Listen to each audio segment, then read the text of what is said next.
2020년 7월 16일 LA 온누리교회 가정에서 함께하는 영상 새벽 예배입니다.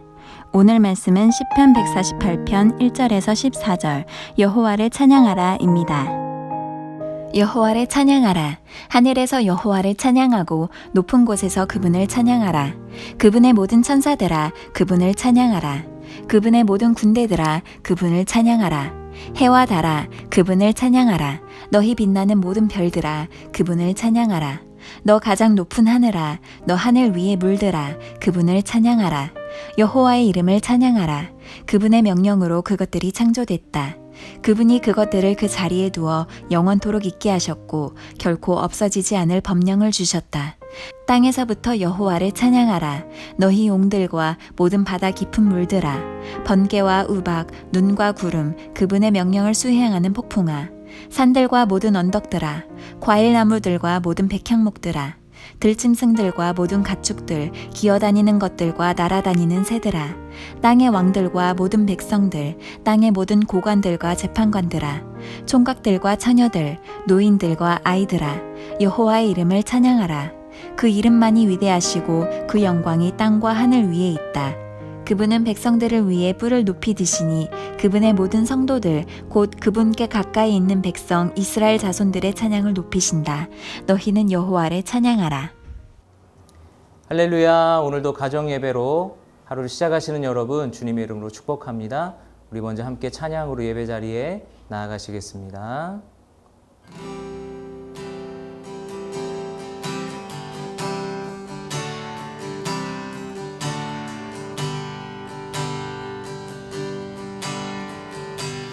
나는 찬양하리라. 주님 그 이름 찬양. 예수 크신 주 이름 나 찬양하리라.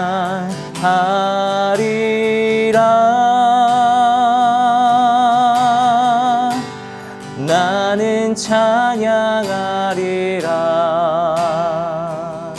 주님 그 이름 찬양. 예수 크신 주 이름 나 찬양하리라.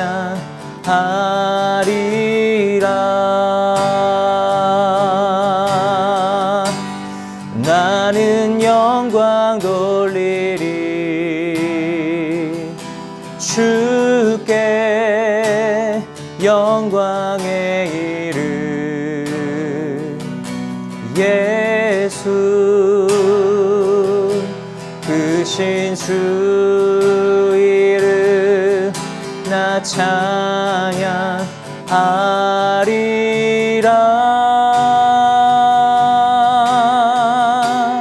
나는 영광 돌리리. 주께 영광의 이름. 예수 크신 주 이름 나 찬양하리라.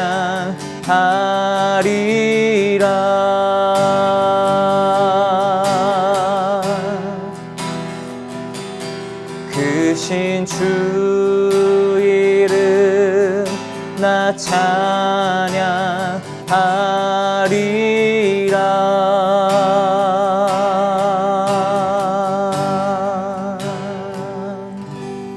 아멘. 할렐루야. 7월 16일 목요일 아침입니다. 오늘도 하나님의 말씀으로 하루를 시작하는 모든 분들께 하나님의 은혜와 사랑이 가득하시기를 축복합니다. 여러분 오늘 시편을 읽으면서 여러분 마음속에 남는 단어는 무엇입니까? 찬양하라 하는 단어 혹시 아닌가요? 오늘 본문은 여호와를 찬양하라 라는 말로 시작되고 너희는 여호와를 찬양하라 라는 말로 마치고 있습니다. 오늘 본문을 쭉 이렇게 읽어내려다가 보면 찬양하다 라는 의미의 히브리어 동사 할랄이라는 단어가 12번이나 등장합니다. 개역개정 번역본으로 오늘 성경, 오늘 본문 시편 148편을 보면요, 할렐루야로 시작해서 할렐루야로 마치고 있습니다. 사랑하는 여러분, 할렐루야로 시작하고 할렐루야로 마치는 오늘 본문을 통해 하나님께서 우리에게 무엇을 말씀하실지 오늘 찬양에 대해서 한번 묵상해 보는 그런 시간 되면 좋겠습니다. 여호와를 찬양하라. 하늘에서 여호와를 찬양하고 높은 곳에서 그분을 찬양하라. 그분의 모든 천사들아 그분을 찬양하라. 그분의 모든 군대들아 그분을 찬양하라. 해와 달아 그분을 찬양하라. 너희 빛나는 모든 별들아 그분을 찬양하라. 너 가장 높은 하늘아 너 하늘 위의 물들아 그분을 찬양하라. 여호와를 찬양하라 라는 선포로 시작한 시편의 저자는 하늘과 높은 곳이 여호와를 찬양하라, 모든 천군 천사가 찬양하고 해와 달과 별, 가장 높은 하늘과 하늘 위의 물들이 여호와를 찬양하라고 기록하고 있습니다. 여러분, 하늘 위에 있는 것들, 사람이 이렇게 올려다보는 것들, 때로는 영원한 것처럼 느껴져서 사람들이 섬겼던 그 대상을 향해서 하나님을 찬양하라고 선포하고 있는 것입니다. 누가 찬양받기 합당한 존재인지, 진정한 찬양의 대상이 누구인지 알려주고 있는 것이죠. 그리고 계속해서 찬양을 해야 하는 이유에 대해서 기록하고 있는데요. 본문 5절과 6절 말씀입니다. 여호와의 이름을 찬양하라. 그분의 명령으로 그것들이 창조됐다. 그분이 그것들을 그 자리에 두어 영원토록 있게 하셨고 결코 없어지지 않을 법령을 주셨다. 찬양의 이유는 그들이 하나님의 명령, 하나님의 말씀으로 창조되었기 때문에 그렇습니다. 그리고 하나님께서 그것들을 영원히 그 자리에 두게 하셨다라고 기록하고 있습니다. 찬양은 그렇게 창조주를 향한 피조물의 당연한 반응인 것 같습니다. 여러분, 우리가 너무나 잘 알고 있는 단어 할렐루야, 무슨 뜻인가요? 너희는 여호와를 찬양하라 라는 뜻입니다. 오늘 본문에 보면 시편 저자가 너무나 많은 대상들을 찬양으로 초청하고 있는 것을 볼 수 있지만 사실 할렐루야 이 단어는 명령형 문장입니다. 다시 말하면 너희는 하나님을 찬양해야 한다라고 말씀하시는 거죠. 명령으로 세상을 창조하신 하나님께서 다시 한번 찬양하라는 명령을 주고 계신 것입니다. 그렇게 찬양은 우리가 마음 내키는 대로 할 수 있는 것이 아니라 순종해야 하는 하나님의 명령인 것입니다. 그래서 찬양은 다시 말하면 하나님의 명령인 동시에 피조물의 당연한 반응입니다. 시편 저자는 계속해서 찬양을 해야만 하는 존재들을 언급하고 있는데요. 8절부터 13절까지 말씀 함께 보도록 하겠습니다. 번개와 우박, 눈과 구름, 그분의 명령을 수행하는 폭풍아, 산들과 모든 언덕들아, 과일나무들과 모든 백향목들아, 들짐승들과 모든 가축들, 기어다니는 것들과 날아다니는 새들아, 땅의 왕들과 모든 백성들, 땅의 모든 고관들과 재판관들아, 총각들과 처녀들, 노인들과 아이들아, 여호와의 이름을 찬양하라. 그 이름만이 위대하시고 그 영광이 땅과 하늘 위에 있다. 본문을 보면 번개와 우박, 눈과 구름, 폭풍, 산과 언덕들, 나무들, 동물과 새들이 하나님을 찬양해야 된다라고 기록하고 있습니다. 그들에게 이런 모습이 있다는 거죠. 있어야 된다는 것입니다. 바울이 로마서에서 이렇게 이와 같은 내용을 기록하고 있는데 로마서 1장 20절을 보면 세상이 창조된 이후로 하나님의 보이지 않는 것들, 곧 그분의 영원하신 능력과 신성이 그분이 만드신 만물을 통해 명백히 보여 알게 됐으므로 그들은 변명할 수 없습니다. 아멘. 이런 말씀이 나와 있죠. 피조물을 통해서 하나님의 드러난다는 것입니다. 하나님의 위대한 능력과 하나님의 하나님 되심이 피조물을 통해서 보여진다는 거죠. 왜냐하면 그들이, 그 존재들이 하나님을, 그 피조물이 하나님을 찬양하고 있기 때문에 그렇습니다. 여러분, 그랜드 캐년 같은 웅장한 자연을 바라봤을 때 레드우드나 세콰이어 나무를 바라볼 때 우리의 마음이 어떻습니까? 하나님의 손길이 느껴지지 않습니까? 여러분, 그렇게 위대하고 큰 자연 경관 앞에서 우리 입술에 이렇게 고백되어지는 찬양 혹시 있지 않나요? 아마도 이 찬양인 것 같습니다. 이전 찬송가 40장, 새 찬송가 79장, 주 하나님 지으신 모든 세계이지 않을까요? 그 1절 가사가 이렇습니다.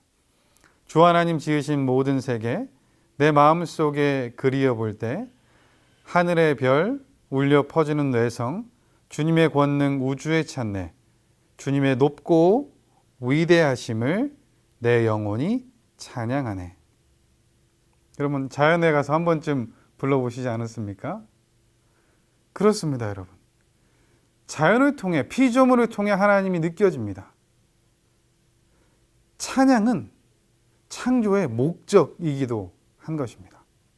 피조물의 당연한 반응이죠. 여러분, 우리는 잘 알고 있습니다. 그런데 착각할 때가 있는 것 같습니다.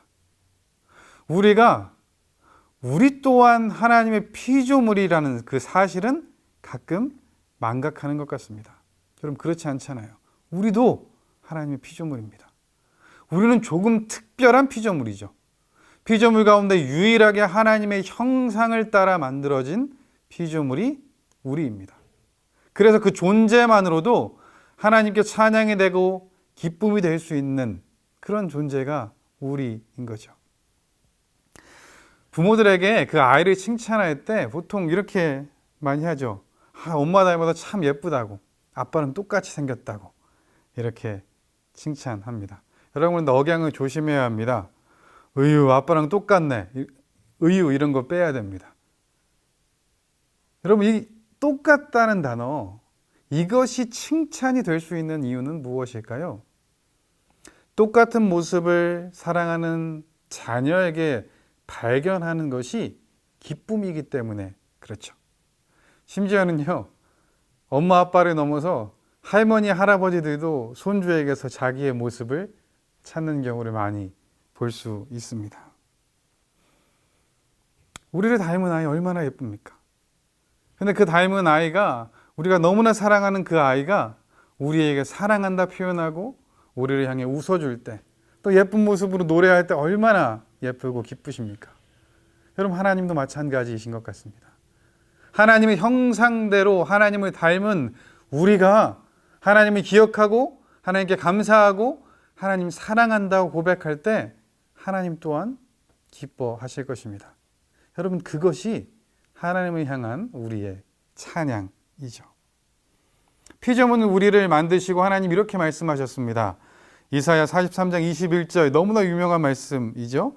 이 백성은 나를 찬양하게 하려고 내가 손수 만든 사람들이다.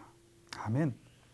우리를 만드신 그 목적이 찬양하게 하기 위함이라고 말씀하고 있습니다.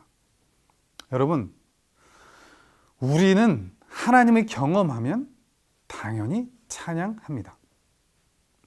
얼마 전에 담임 목사님께서 주일 설교에 말씀하셨었는데, 이스라엘 백성이 요단 홍해를 건넌 후에 미리암과 함께 찬양하죠.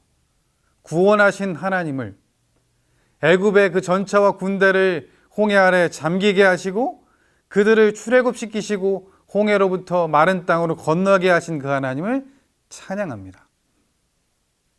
마리아는요, 예수님의 어머니 마리아는 천사를 통해 전해 들었고 하나님의 능력을 통해서 예수님을 잉태하고 나서 그도 입술을 열어서 찬양합니다.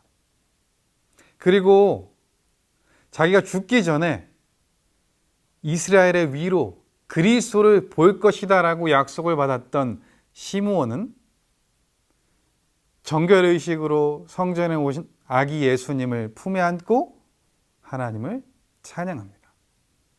하나님과의 경험이 우리로 하여금 하나님을 찬양하게 합니다. 그런데 여러분, 반대로 우리가 하나님을 찬양할 때 우리는 하나님을 경험하기도 합니다. 빌립보에 바울과 실라가 도착했습니다. 그리고 한 여종을 만났는데 귀신 들린 여종이었습니다. 그 여종에게서 바울과 실라가 그 귀신을 내쫓아 주었죠. 그 일로 수입이 끊긴 그 주인이 그들을 붙잡아서 고발했습니다. 바울과 실라는 매를 맞았고 감옥에 갇히게 됩니다. 여러분, 그 상황에서 바울과 실라가 무엇을 했습니까? 그들은 기도하고 찬양했죠. 어떻게 됩니까? 하나님이 역사하시고 지진이 나고 감옥이 열리고 쇠사슬이 풀어졌습니다. 잠들어 있던 간수는 죄수들이 도망간 줄 알고 자결하라고 하죠. 그때 바울과 실라가 말렸고요. 그들을 바라보면서 그 간수는 하나님을 경험하죠. 그리고 구원을 어떻게 받을 수 있냐 묻게 됩니다. 그때 너무나 유명한 말씀이 들려지잖아요. 주 예수를 믿으라. 그리하면 너와 내 집이 구원을 얻으리라. 아멘. 어떻게 됩니까? 그 간수의 가족이 구원을 받죠. 세례를 받고 하나님께 돌아옵니다. 찬양의 자리에서 모두가 하나님을 경험하게 되는 겁니다. 그래서 우리는 찬양할 수 없는 것 같은 그런 상황 속에서도 찬양을 해야 합니다. 그러면 그 가운데 여전히 계신 하나님을 경험할 수 있게 될 것입니다. 오늘 본문에서 그런 상황에 찬양하면 하나님께서 어떻게 하실지 말씀해 주시는데요. 오늘 본문 14절 말씀입니다. 그분은 백성들을 위해 뿔을 높이 드시니 그분의 모든 성도들 곧 그분께 가까이 있는 백성 이스라엘 자손들의 찬양을 높이신다. 너희는 여호와를 찬양하라. 찬양을 하면 우리가 하나님을 기억하게 되고 하나님의 임재를 느끼게 됩니다. 그러면 하나님 때문에 우리에게 평안이 찾아옵니다. 우리 마음속에 감사와 기쁨이 넘치게 됩니다. 하나님의 사랑을 깨닫게 됩니다. 그리고 또 하나님을 찬양하게 됩니다. 여러분, 그래서 우린 찬양해야 합니다. 그런데 이 찬양이 여기서 마치면 안 됩니다. 우리가 찬양하고 끝나는 것이 아니라 우리 주변에 있는 사람들도 하나님을 찬양할 수 있도록 우리가 해야 한다는 것입니다.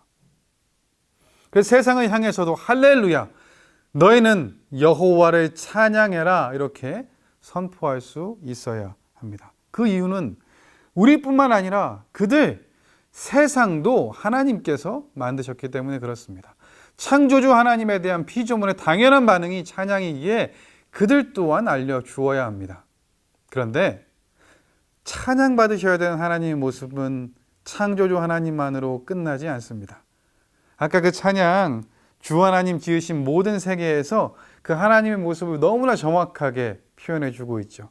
1절에서는 창조주 하나님을 느낄 수 있고요. 2절은 이렇게 되어 있습니다. 주 하나님 독생자 아낌없이 우리를 위해 보내주셨네.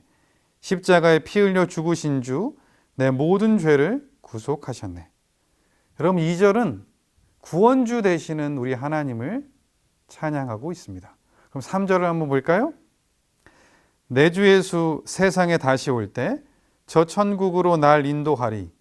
나 겸손히 엎드려 경배하며 영원히 주를 찬양하리라. 네. 3절에는 심판주 하나님을 찬양하고 있습니다. 우리는 이 하나님을 찬양해야 합니다. 창조주요, 구원주요, 심판주이신 하나님을 말입니다. 에베소서 1장 6절에 이런 말씀이 있습니다. 이는 하나님이 그분의 사랑하시는 아들 안에서 우리에게 거저 주신 하나님의 은혜의 영광을 찬미하게 하기 위한 것입니다. 아멘. 하나님의 행하심을, 그 모든 것을, 창조와 구원과 심판, 이 모든 것을 찬미하기 위해서 하나님 우리를 만드셨습니다. 여러분, 바울이 이 권면을 기억하고 하나님을 찬양해야 합니다. 뿐만 아니라 우리 주변에도 너희도 하나님을 찬양하라고 할렐루야를 그들에게 선포할 수 있어야 합니다.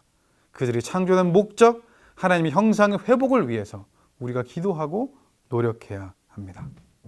사랑하는 여러분, 오늘 본문을 통해서 찬양하라 라는 명령을 다시 한번 우리가 들었습니다. 그래서 찬양해야 합니다. 그런데 여러분, 혹시 지금 상황이 어려워서 찬양하기 어려운 그런 상황 속에 계신 분들 계십니까? 여러분, 그러면 기도하시면 좋겠습니다. 하나님께 모든 염려를 맡겨 드렸으면 좋겠습니다. 주님께서 돌보시겠다 말씀하셨습니다. 그렇게 기도하면 하나님께서 허락하시는 그 평안과 기쁨이 우리에게 찾아올 것입니다. 그리고 그 사랑이 경험되고 그 기쁨을 가지고 우리가 하나님을 찬양할 수 있게 될 것입니다. 야고보서 5장 13절 말씀입니다. 너희 중에 고난당하는 자가 있느냐? 그는 기도할 것이요. 즐거워하는 자가 있느냐? 그는 찬송할지니라. 아멘. 사랑하는 여러분, 오늘 우리의 삶을 있는 모습 그대로 하나님께 온전히 맡겨드리고 그 모습 그대로 주님을 사랑하는 마음으로 하나님 사랑합니다. 이렇게 주님을 찬양하는 우리 모두 되기를 주님의 이름으로 축복합니다. 기도하겠습니다. 사랑의 하나님 아버지 감사합니다. 다시 한번 찬양하라고 명령해 주시니 감사합니다. 하나님을 기억하며 하나님의 사랑을 찬양하게 하여 주옵소서. 찬양함으로 하나님의 능력 안에 거하는 우리가 되게 하여 주옵소서. 우리뿐만 아니라 세상을 향하여도 하나님을 찬양하라고 선포할 수 있는 우리가 될 수 있도록 은혜 베풀어 주시옵소서. 그래서 오늘 하루 우리 삶에서 우리의 창조주요, 구원주요, 심판주 되시는 하나님을 온전히 찬양하는 우리가 되게 해 주옵소서. 모든 것 주님께 맡겨드리며 예수님의 이름으로 기도합니다. 아멘.